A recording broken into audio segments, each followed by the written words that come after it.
Now, if you're going to be successful as a trainer, I think you have to engage with video. And I don't like being videoed. I don't think anyone really likes being videoed.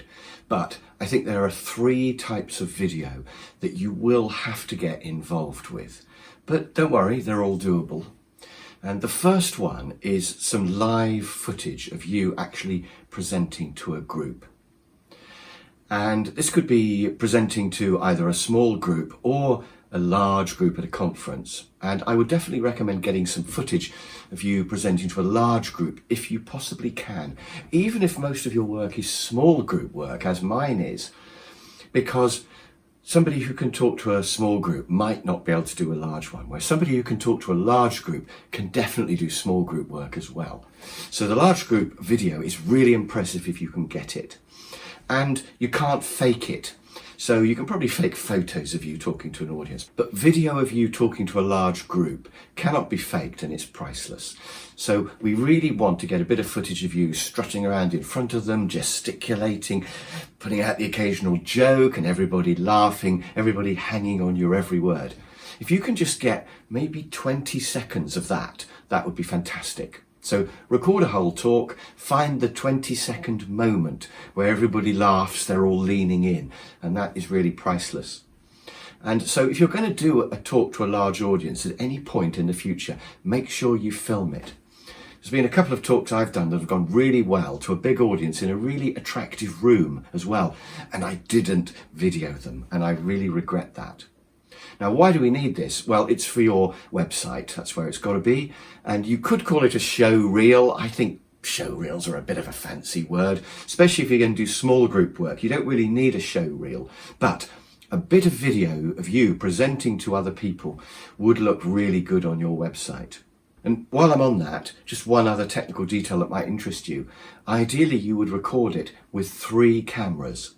So you'd have one at the back, with the back of lots of people's heads, and then in the distance there's you at the front walking around chatting. One from the side, so they can see both you and the audience, and you can see the audience's faces, and you can see them smile or laugh while you're talking. And then you need a 3rd camera that's a close-up on you, ideally from the front or slightly front side, and so you can see you talking. And then you can mix those 3 in. The synchronizing's easy, although it might be great if you just do something like that just once, so that they can synchronize the cameras easily. But that's a detail. You want to get those 3 views from the back, from the side, and close-up of you. And I know that takes a bit of setting up, and you may have to pay a professional camera person to set it all up. It might cost a few £100s, but do it. It's such a useful resource to have got. And a final thought about this first type of video is the sound, because your iPhone will give great quality video, but it won't give good enough quality sound if you record from the back, because in between the camera and you is 100 people all shuffling and coughing and moving around. So the sound will be awful. So you have to have a microphone, either some sort of lavalier mic clipped onto your shirt. I've got a thing called a Hey mic, H-E-Y mic. I'll put a link below this. It costs about 80 quid, but it just connects via I think it's Bluetooth, to your phone, but it easily does the length of a big room. So you just have it clipped on here, and it means that the film you take on your iPhone, it's going to be good quality video anyway, but the audio is really good quality. So it sounds as if you're right by the microphone, and it just clips in here. The Hey mic, specially designed to work with iPhones. So that's really good. And it's cheaper than a lavalier mic, and it doesn't have all the extra paraphernalia you need with the lapel mic, because that has to go into some sort of machine to do the recording. One more thought about sound on your showreel, by the way, is that if you can't get good sound, if all you can get for the moment is some video of you walking around chatting to people, that's still okay, because you can put it on your website without sound. And it's not as good as you chatting away, but as long as you can see the audience leaning in and smiling and you gesticulating, that's still great. And you can put a voiceover or have some music over it. Either way, it's fine. Probably best to have a voiceover saying, "Hi, my name's Chris. I specialise in doing project management training course. Here's a bit of footage of me talking to an audience of 300 people at Olympia," or wherever it is. So you can just put the sound over the top, and the video is still real. It can't be faked. It's real evidence that you are an experienced trainer. So that's the first video you need.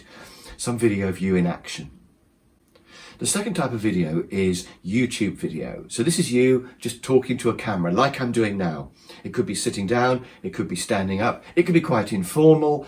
It's just you chatting to the camera.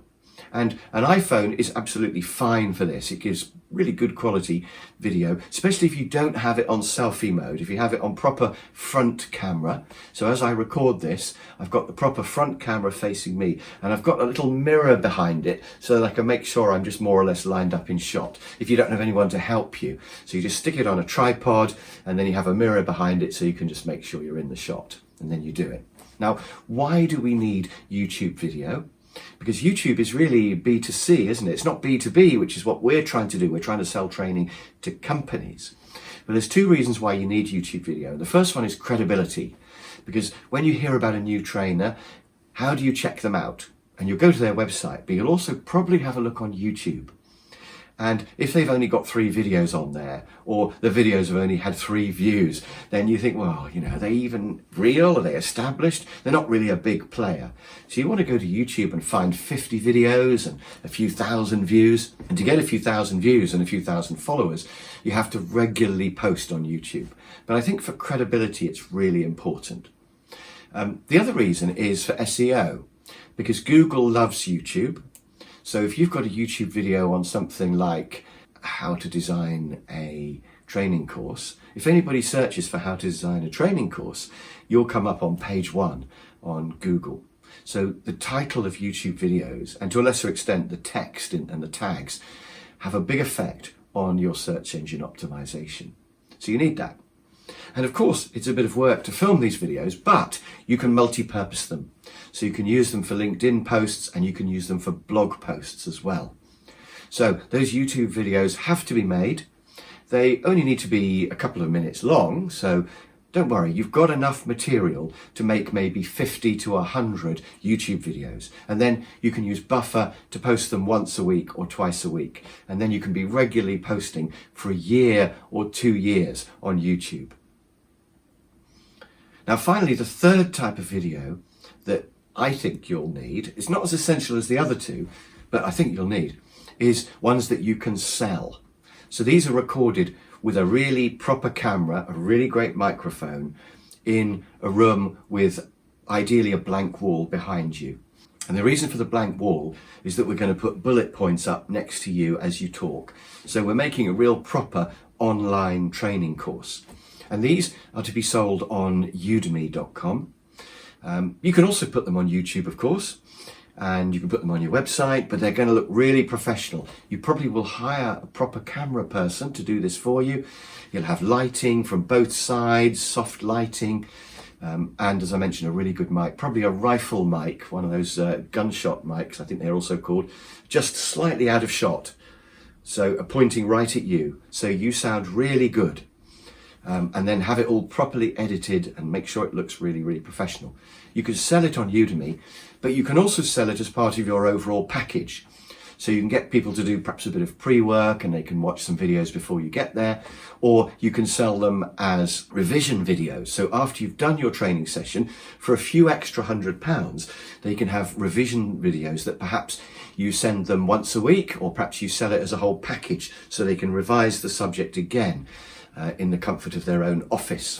So you can sell that as part of your package, or you can sell it on Udemy, and there's definitely money to be made on Udemy. So that's the third type of videoing, the professional instructional training videos. Quite different to these chatty YouTube videos, and quite different to your Showreel video. So I hope that's useful. I hope it's clarified in your mind what's going to be needed to be a successful trainer. And as always, if you want more help with this whole subject, do give me a call. I do help people to become successful trainers. Maybe I can help you. The details are in the comments box below this video. So if you're interested, give me a call. What have you got to lose? It'll be fun to chat anyway.